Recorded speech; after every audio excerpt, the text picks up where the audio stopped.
இங்க பாத்தியா, தேன் மிட்டாய் அப்பா வாங்கி கொடுத்தாரு. பூ பாத்தியா, இதுவும் அப்பா தான் வாங்கி கொடுத்தாரு. நீயும் இருக்கியே. போதும் போதும், அப்பா புராணம். சாப்பாடு போடு. பொறுக்காதே.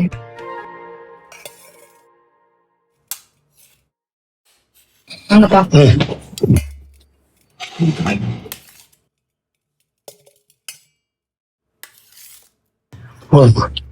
பிரியா, இப்ப பார்த்தாலும் வேலைன்னு இருக்காங்க. இந்த வருஷமாவது குலதெய்வம் கோயிலுக்கு போயிட்டு வாங்க. ஏன் சொல்றேன்னா, குளம் தெரியாம போனாலும் குலசாமி தெரியாம போகக்கூடாது. குருவை மறந்தாலும் குலசாமியை மறக்க கூடாதுன்னு ஊர்ல இருக்க பெரியவங்க சொல்லுவாங்க. போலாம் போலாம். அப்ப ட்ரெயின்ல டிக்கெட் போட்டுருங்க. நான் பூசாரிகிட்ட சொல்லி எல்லாரும் பூஜைக்கு வரணும்னு சொல்லி ஏற்பாடு பண்ணிடுறேன். உங்ககிட்ட இருக்கிற பிரச்சனையே இதுதான். ஒண்ணு சொல்லிட்டா போதுமே, உடனே அதை செஞ்சாகணும். அவனுக்கு 1008 வேலை இருக்கு. 4 மண்ணு சோத்தை வச்சு நடுவில் செல வச்சா கோயில் ஆயிடுமா?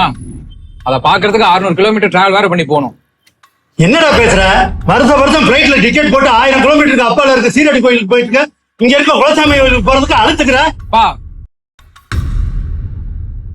வந்தமா 1 மாசம் இருந்தமான்னு இருங்க. வந்துட்டு சும்மா எதையாவது நோய் நோய்னு பேசிட்டே இருக்காதீங்க. இங்க பாருமா, பெத்த அப்பன்ட்ட பேசுற மாதிரியா பேசுறான்? சே, டேய், என் மேல உள்ள கோவத்தை சோத்து மேல காட்டுற. வந்து தின்னுட்டு போடா. பா, நீங்க விடுங்கப்பா, நான் பாத்துக்கிறேன். என்ன குழந்தை மாதிரி சண்டை போட்டுட்டு இருக்கீங்க? வயசுல பெரியவர் தானே. என்ன தினேஷ்?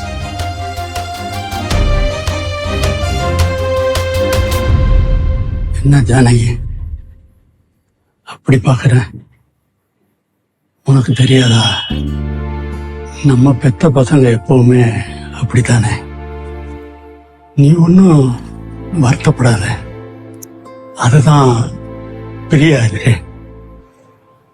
மருமகளா இருந்தாலும் என்னைய பெத்த பொண்ணு மாதிரி பாத்துக்கிறான். பா,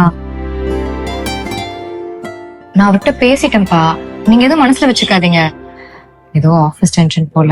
அவனை விடுமா, மாமனாரா இருந்தாலும் பேத்தாளுன்னு பார்க்காம பெத்த அப்பா மாதிரி என் மேல பாசம் காட்டி, அது போதுமா, அது போதும்.